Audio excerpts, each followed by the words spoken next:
Hello, everyone. It has been a little bit since we've been together live, and I am happy to be here with you, getting back into our regularly scheduled programming now that the craziness of summer is a little bit settled and we're back on track for the school year.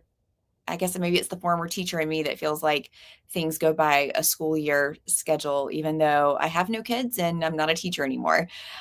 So, welcome back to the channel. I'm Sarah Maslowski with Moving to Georgia. I'm a local real estate agent right here in the metro Atlanta area, helping people all over relocate right here. If this is your first time on the channel, every single week we post new videos of what it's like living here and giving you all the ins and outs of what it's like here in the metro Atlanta area, so that if you're thinking about making a move, you will have all the information that you need to know and hopefully reach out to myself or someone on my team that can help you with that relocation. We're trying something new here tonight. We're also live streaming over on LinkedIn. So if you're joining us over there for the very first time, welcome. Let me know where you're watching from in the comments and say hello. It's always fun to see the reach that we get with this. And I'm very curious to know, what is the current market like where you are watching from? What I am seeing right now from agents all across the country is that every single market is a little bit different. But for the most part, what we're seeing is a balanced market coming back in place. And what that balanced market means is that we have roughly an equal amount of sellers and roughly an equal amount of buyers, or somewhat equal. And so the power that sellers have had over the past couple of years, for the most part, is waning, and things are back in buyers' favor. So we're going to dig into that a little bit more today on the live stream and kind of share with you what I'm seeing here, boots on the ground. But I would love to know where you're watching from and what the market is like where you are. Are prices holding steady? Are you seeing a lot of price cuts? What is happening where you are? We've got Joe joining us from Melbourne, Florida. Thanks for joining us, Joe. Thanks. Good to have you here. I know I have a really close friend up in the Chicago market, and that housing market up there is still incredibly hot, where homes are selling for over asking price, multiple offers, and they go pretty quickly. That is not the case here in the metro Atlanta market, and that is a good thing. So we're going to share some more stats with you on what that's looking like. But first, let's dive into what mortgage rates are doing. That is a hot topic, and that is really driving the news for everything that we're going to talk about tonight. And that's the fact that mortgage rates have had a little bit of a dip, but not nearly enough as what we would hope, and not nearly what people were predicting last year. So let's take a look at this. So this is mortgage rate and projections for the rest of the year. And as you can see, right now, they're in the 6.7% range, and that has dropped down from where it was earlier in the year. So just a tiny bit of relief that buyers are seeing in the market. But here's the bad news, or the caveat. If you look at those trend line projections, and this has taken us all the way through fourth quarter of next year, they're relatively flat. We're going to see some flexion of movement in the mortgage rates, but we're going to be stuck here for a while. And for me as an agent, it's a catch-22 thing, because on the one hand, it's hard to see affordability being so impacted by these higher interest rates.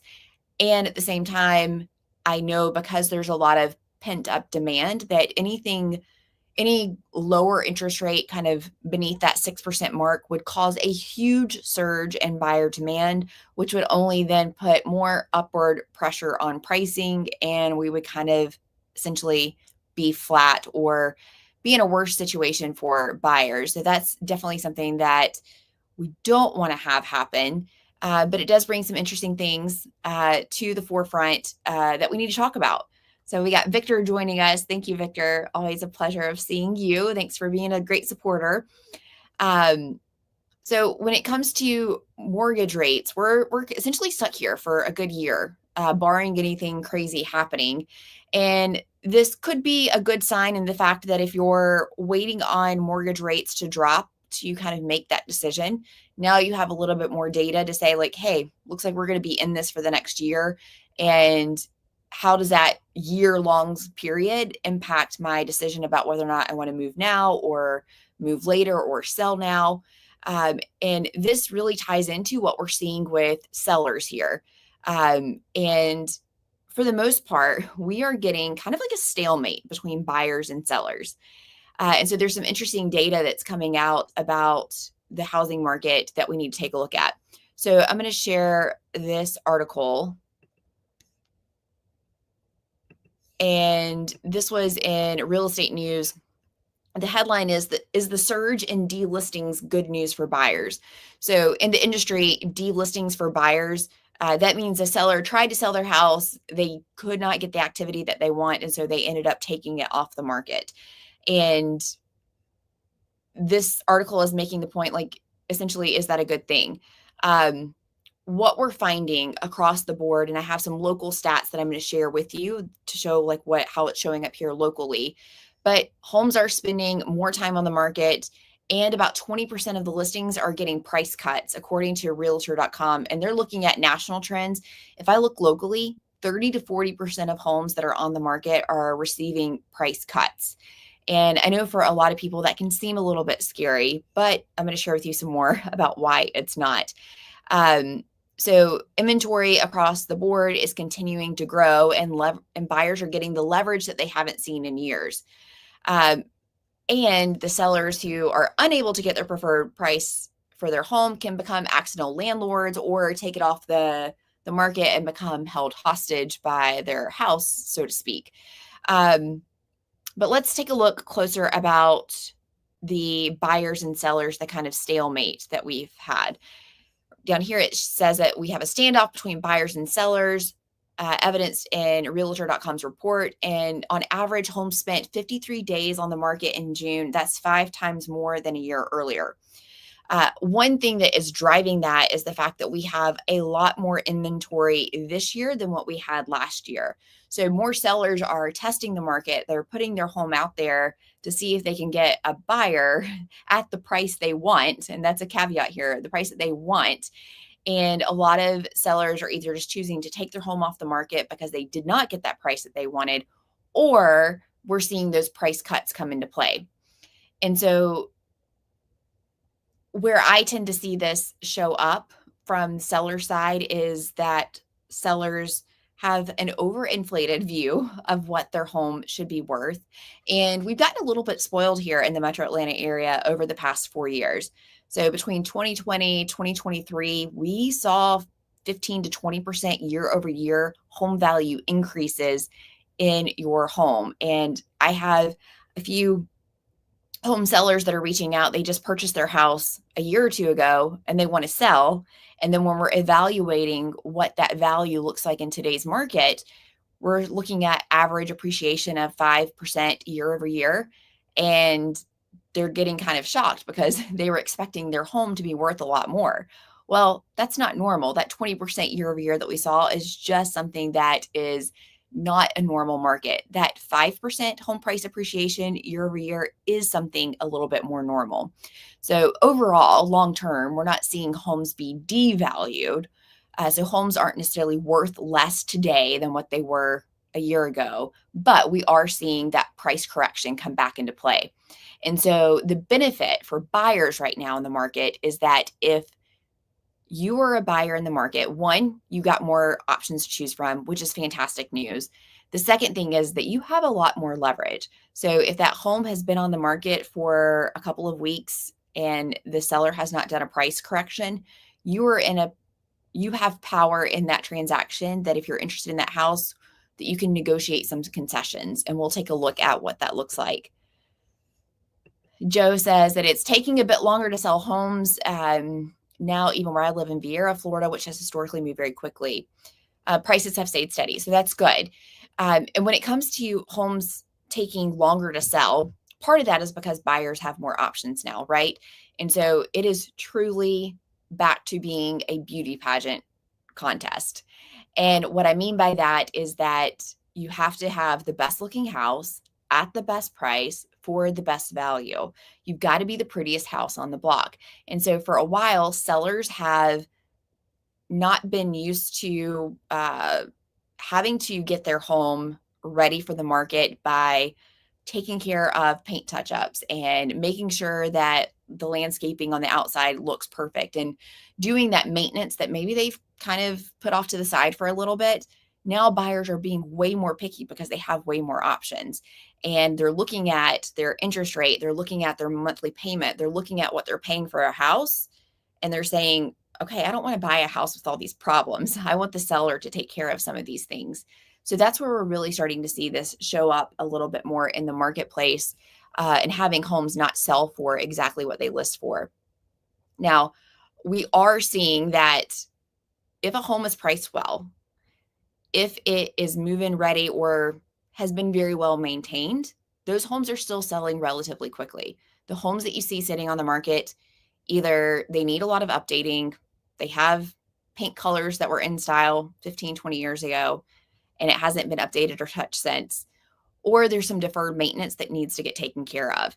And so those are some things to take into consideration if you're thinking about selling your house. Go ahead and be the winner of that beauty pageant and go ahead and get as much done as you can for your home.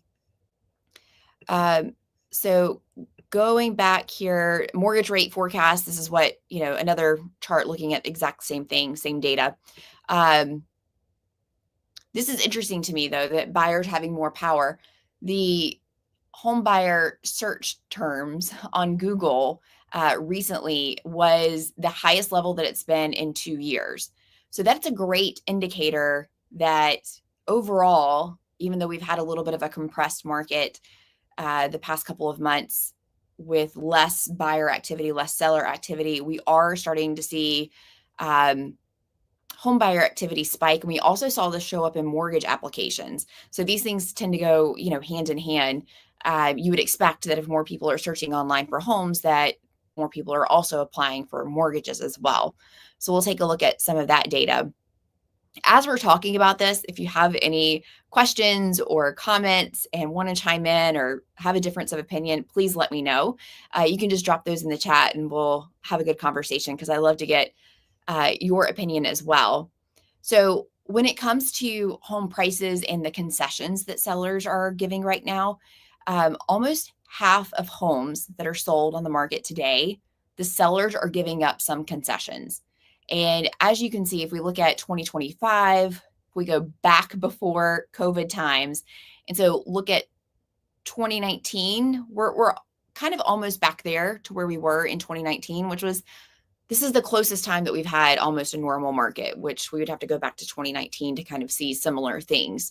Well, I guess there's a little bit of a spike there in 2023, but essentially what these concessions are, kind of what they can look like, is the seller contributing or covering some of the closing costs, or the buyer negotiating the price of the house down. The concessions could also be money for repairs or making the repairs, or a home warranty, or it can be a combination of all three of those things. So just know that if you're in the market for a home and it's a great house, I say a great house, it's an 8, 9, or 10, and it has really great curb appeal, good location, it's checking off all of your boxes, and it's close to move-in ready, it's okay to pay close to full asking price for that home if that's what the market is dictating. Now, obviously, you want to trust an agent to look at that data for you and help guide you in that decision. Just because 40% of homes are offering concessions, that means 60% of them are not. And so those other half that are not, it's because they priced it well, they marketed it well, and they knew what they had. They didn't miss the mark per se. So that's just something to keep in mind. Joe says, with the understanding that move-in ready homes typically move more quickly, do you find that homes that are empty move faster? That's a good question. So the caveat for that is sometimes an empty home can help sell if your decor, furniture is very dated or very distracting, or you just have a lot of stuff. In those situations, I would always recommend to sellers, yeah, this might be a situation where selling or showing this empty would be a better situation for us. The challenge with an empty house, though, is that then you are looking at everything with a blank slate. So every nail hole in that wall, every dusty baseboard that needs paint touch up and a good cleaning is now exposed for everyone to see, because that's all your eyes have to focus on whenever you're going through the house. So if you're selling an empty house, you really want to make sure it's very clean. You really want to make sure that it's, as in good a shape as possible, as that you can get that house. Sometimes I find it challenging for buyers to envision furniture in spaces that when the house is empty. Sometimes seeing what a well-staged home can look like can help them picture, oh, look how great my living room can look if, once my couch is here and the end tables are there. And, oh, I like that, I can picture us eating our dinner there in the kitchen. So those staging pieces really help. Depending upon your market, depending upon the type of house that you have, getting a stager in there can really help elevate that home and help it sell faster. And so what a stager will do is they work with sellers with sometimes even if you're still living in the house, but especially if you have an empty house, they'll come in and they'll stage like the living room, maybe the kitchen area, and like the primary bedroom. And that really, really helps. You can also do virtual staging. And so I'm sure that you've seen those as you're looking for houses online, and you'll see like the picture with the house with furniture in it, and then you'll see the next picture where the room is empty. They're using virtual AI staging on that. And that can also kind of help serve a purpose. But your local real estate agent there can give you some really great advice on whether or not it would be better to have it empty.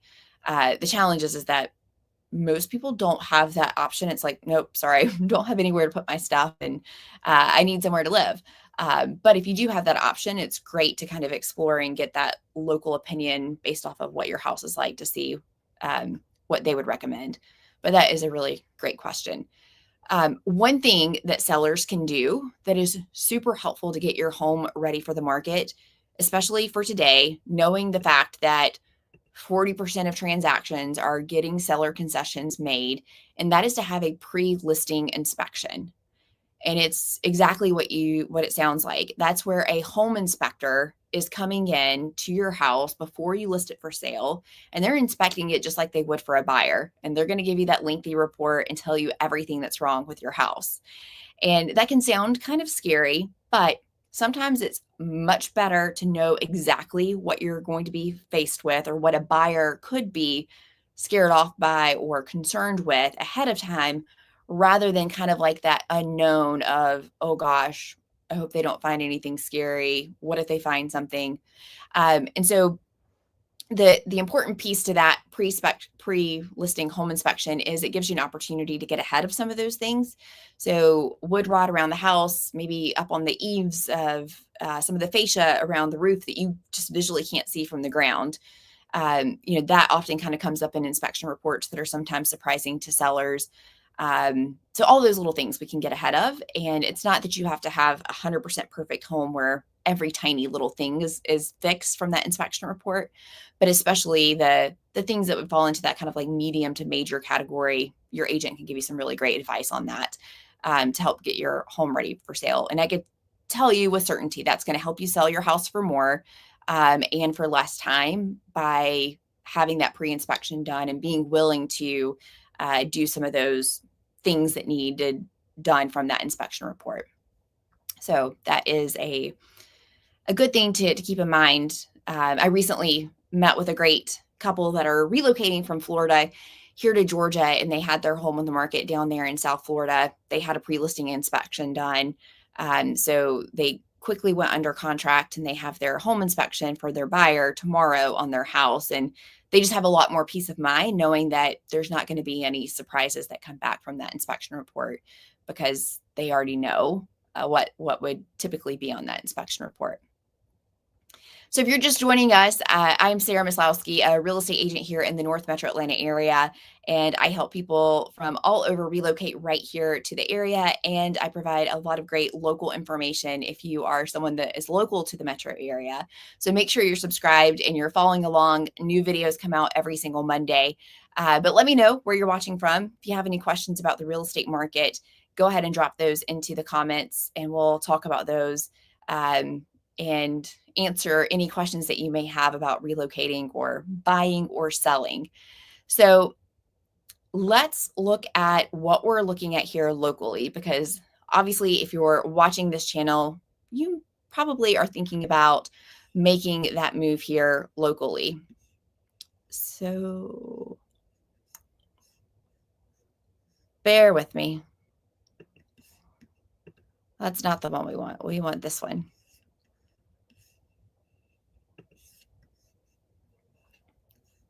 And one more button to push, make that a little bit bigger.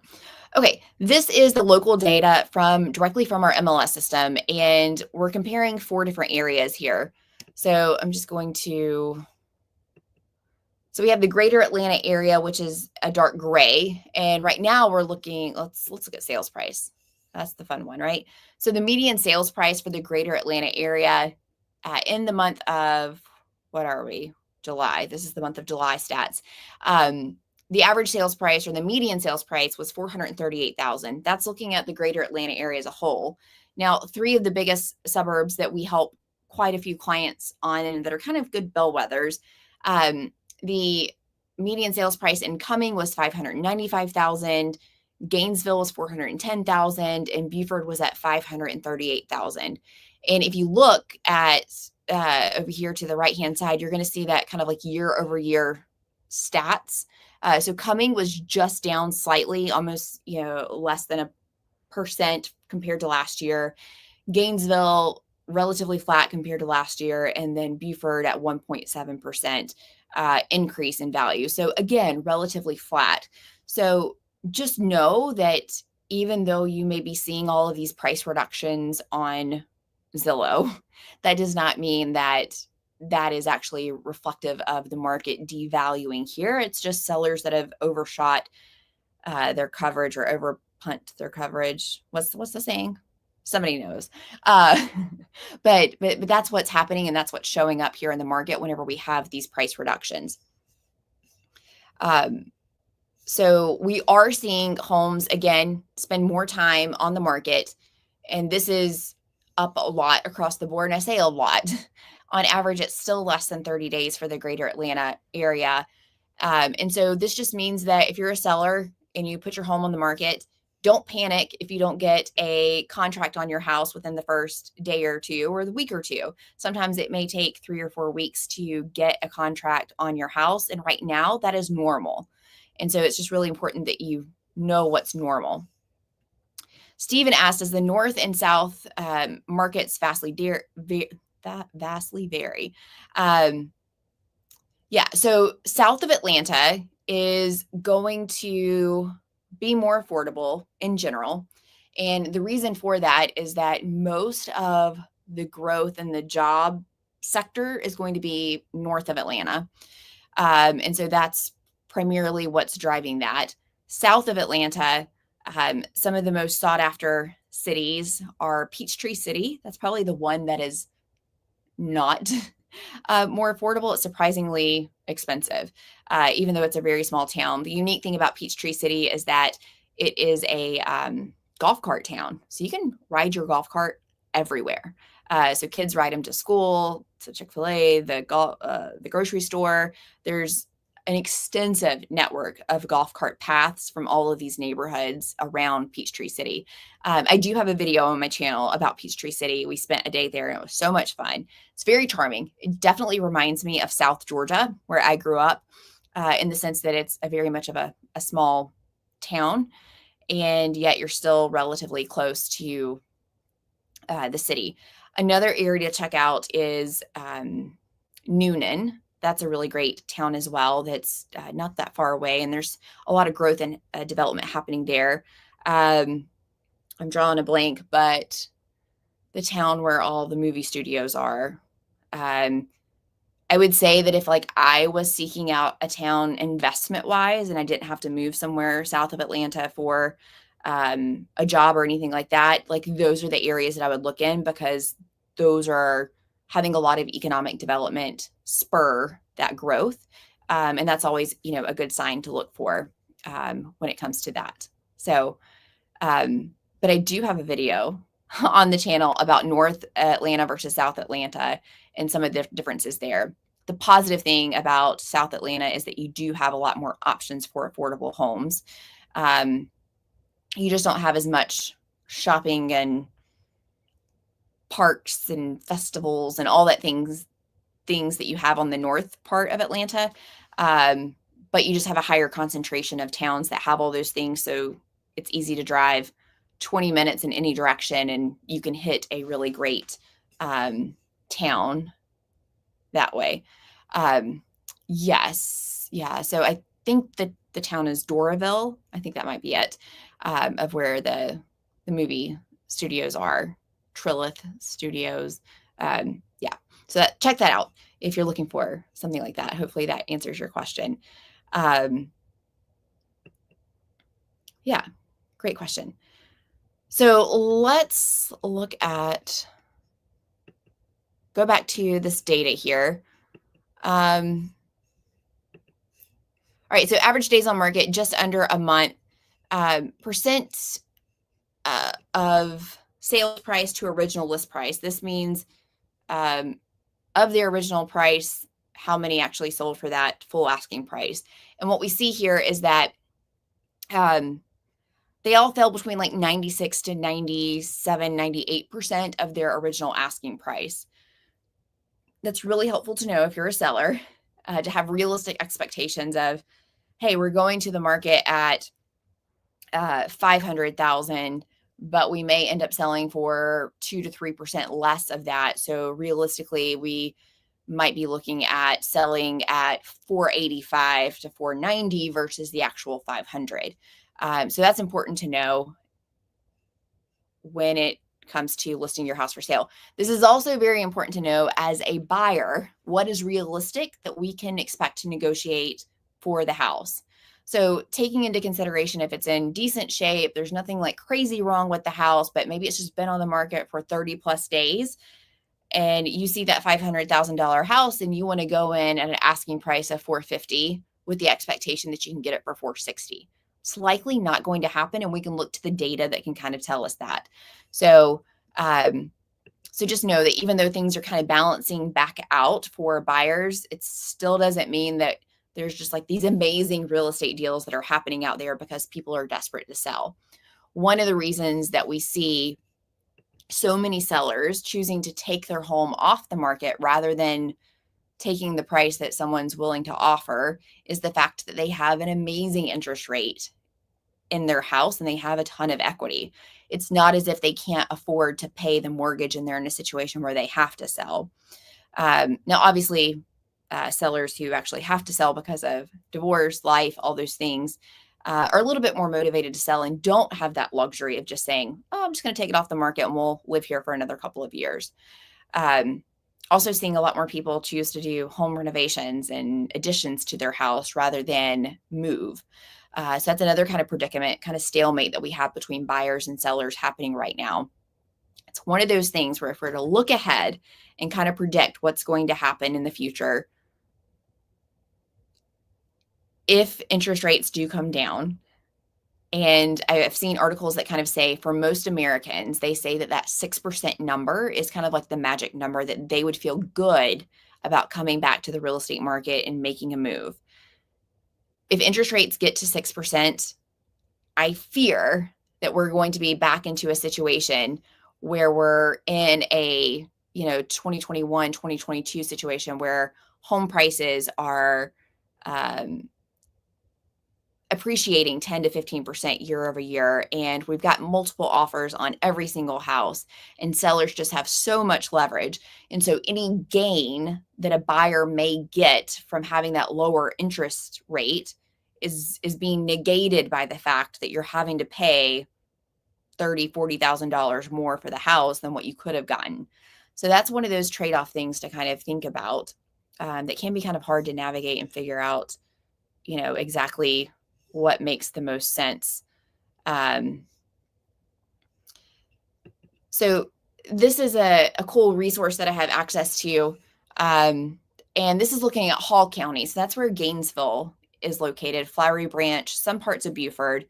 But if we look at what percentage of homes in the month of July reduced their price, that was 35% of homes. So 432 out of the 1,200 homes cut their price because they were not getting the activity that they wanted. And this is not just in Hall County. This is happening across the board. Oh, shoot. Let me get back to this map here. So let's say if we take a look at Buford, Georgia, really great school system here in Buford. If we look at this zip code here, and let's look at price cuts, we are at 33% of homes here in Buford had price cuts in the month of July. And if we zoom out, you can kind of see this has taken place everywhere in the metro Atlanta area. Now you'll see these areas in purple. So Milton, think Alpharetta, Milton area.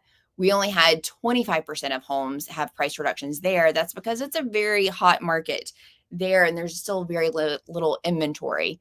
In Alpharetta, 23%, 25%, Johns Creek, 33%. So this just gives you an idea of kind of what to expect or how much to negotiate whenever you are considering where you're moving. There are very few areas where home prices are not being adjusted. So it's not anything to be concerned about. And let's look at the south side of Atlanta. Okay, so a little bit better in the south side of Atlanta. There's also more affordability down here as well. So that's something to consider. Sonoya is also a really great town south of Atlanta to consider as well. So, man, the advantage that you have being on the south side of Atlanta is the easier commute to the airport.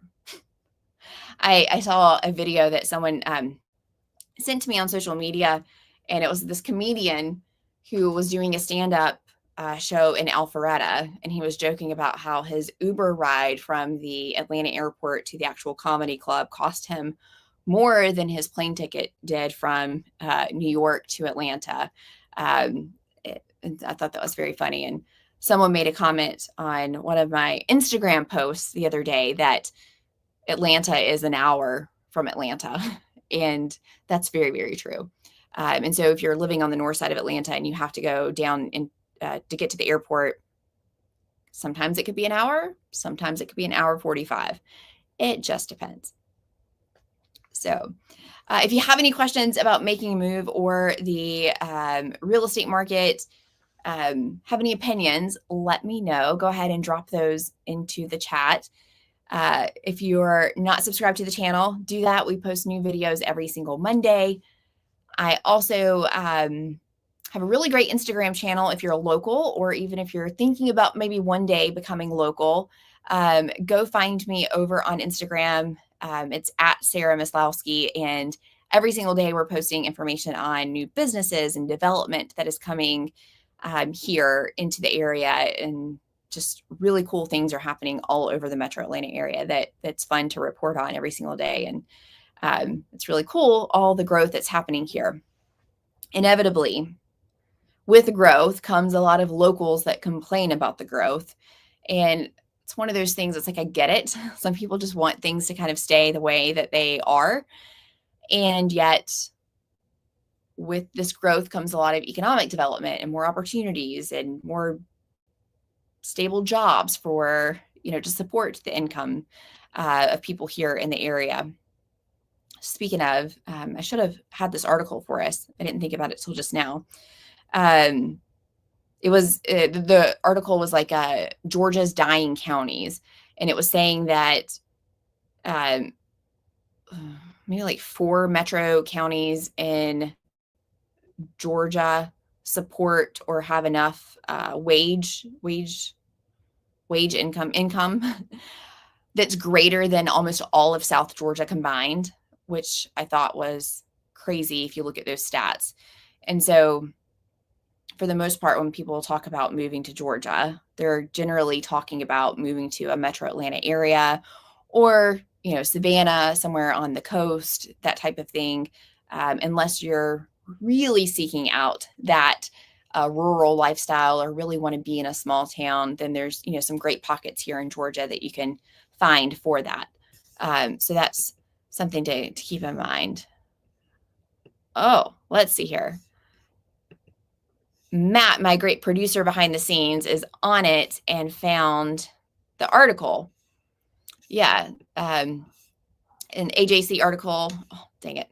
I do have a login, but we'll get into this one next time. But this was a really great and interesting read. Data shows that God's country is hollowing out, and whoever did the research behind this, they've been studying this for like 15, 20 years, and the data just keeps showing that a lot of these counties are experiencing more deaths than births. So they're losing population every single year. And, really sucks because the resources go with that, or hand in hand, tax bases, schools, all those kind of things. So those are just some great things to consider. So if you have any questions, let me know, or have any comments. If you are thinking about making a move here, you're going to find my information directly below this video. We help clients from all over kind of strategize and explore the different areas and help them figure out what area fits their lifestyle best based on their budget. If it's something that you don't know, of course, the channel here is a wealth of resource and information to help kind of guide you and give you that boots on the ground look at what these towns look like. But usually whenever people are, in the stages of like, okay, we really think we want to do this, that's the perfect time for us to jump on a call and kind of strategize based off of what you learned and answer your questions and make sure that, you are getting some really good advice and making sure that you're in good hands. So we would love to help you make that move. All right. Well, everyone, thank you for having me back here on the live stream. Thanks for joining us this week. We are definitely going to be doing a lot more of these coming up. And so we're going to make sure that we share all of this really great information with you. Joe asked, the numbers that you talked about regarding percent of asking price property sold, does that apply to condos as well, or is that more negotiating? Oh, okay. Good question. Thankfully, we can look at that. So that was stats for all types of homes. So let's go back and look at this and add that. Okay, now we can see it. All right, so this is just looking at condos, and we have to take this with a little bit of a grain of salt because in the areas that I have highlighted or pulled out here, there's not a ton of condos like in Cumming, Gainesville, Beaufort. However, if we look at attached homes, so that's going to also include townhouses, we see a little bit more of negotiation here in Cumming. Let's take out this and let's look at actual, just like Atlanta. There's a lot more condos in Atlanta. Okay. So still just 1% to 2%. So it looks like it's not disproportionately affecting condos or townhouses versus detached homes. So that's a positive thing to know. And that it's pretty much looks like it's staying in line with what residential homes are doing. One thing to note, if you are in the market for a home and you're open to new construction or you're open to a smaller yard, new construction has some amazing incentives right now. They cannot be beat. You can get really great interest rates and incentives. You can also get your closing costs paid for. You can also get a great price on the home, and you combine all three of those together, you are sitting in a really good spot. Again, the trade-off with that is that most of these new construction neighborhoods are going to have smaller footprints, smaller yard sizes. So if that's something that's like super important for you, then that's likely not going to be something that's appealing. And if just pure value and what you get for your money and the actual price that you pay every single month is what's most important, new construction hands down is going to be where it's at right now. So everything from townhomes to single family homes, even luxury single family homes. So builders like Toll Brothers and things like that, they're offering some really great deals right now. And we're going to see that kind of continue as we get into September, October, November. These builders want to get these houses off of their books. And depending upon when their fiscal year ends, some of them end in October. They want these homes off their books for the next year, or, the end of the year is when we also tend to see a lot of aggressive price cuts as well. Hall County assessments finally came out. How was yours? Lake neighbors assessed values all went up 50 to 120%. So Hall County tax assessors is just a mess.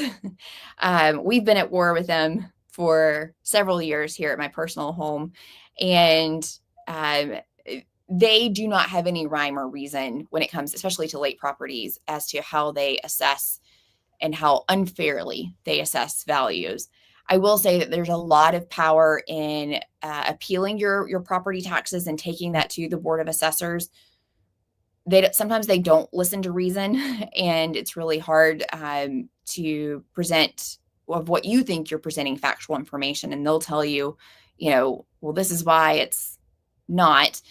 The frustrating thing about the appeals process is that the people that you're appealing to is a volunteer board of assessors who are not real estate trained. They're just local citizens who are often don't have anything else to do and are very wise in their years, if that makes sense. And so sometimes it can be very hard to get them to see reason to get that change. But the reason that it's worth doing this is that you can do what's called a Form 299C, which will lock in your assessed rate for this year for the next 3 years. So that means next year they can increase the value of your house, but they can't increase the assessed value of your home for 3 full years. And so it's my strategy and a lot of people's strategy to just do that appeals process regardless if you agree with it or you don't agree with it, and get that Form 299C so that it freezes your value for those next 3 years. And that's one way that you can kind of hedge on this happening so drastically. But I definitely think it's worthwhile going through that appeals process, looking at neighbors, finding inconsistencies and discrepancies on what's happening. I have some clients who, when their lake properties went up by that much, it was because of like a special code on the back end that got dropped, because strangely, Hall County is the only one that does this, but they tax you more depending upon where you're at on the lake in terms of like a back cove or a point view or something like that. And so sometimes if they get those codes wrong, it can skew things and cause your taxes to go up. But you want to go to the tax assessor's office and ask for your property tax card. That is different than the public information that's available on QPublic. So go and ask for that property tax card, and you can get a lot more information on what they're using to assess your property with. And you can also get that for some neighbors' properties. If you look online and you see that, hey, theirs didn't go up as much as mine, and it should have. So really scrutinize that card and make sure you do that Form 299C. You have to do the appeals process, though, in order to do that. And that 299C form, for y'all that are watching in other counties, that applies to anywhere in Georgia. It's a state thing where you can do that 299C form. So it's just a good strategy to do that. But yes, I can say, though, Skipper, that Hall County taxes are still better than Gwinnett County or Jackson County taxes. And I'm not sure what age you're at, but don't forget that you get that senior exemption when you reach age 70 in Hall County. That's going to essentially cut that bill in half. So it wipes out that senior or the school portion of the property tax bill that you qualify for when you're a senior. But yes, that is a really, really great point that you make. So if you need help with anything, reach out and I can maybe help pull some data for you on that. Okay. Well, thank you everybody for joining us tonight. Oh, 3 more years, Dale. That is, or Skipper Dale. You were almost there. So, yeah, almost. And you might be able to get a partial exemption, but it sounds like you're very well versed in fighting the tax assessors. So, good job. Thanks for joining us tonight, and catch me on the next one. Hopefully, we'll start getting back to these, doing it every week again. So I appreciate you being here tonight. If I can help you with anything, please reach out using the link below this video, and make sure you're subscribed and come follow me over on Instagram, and I'll see you next time. Thanks for being here.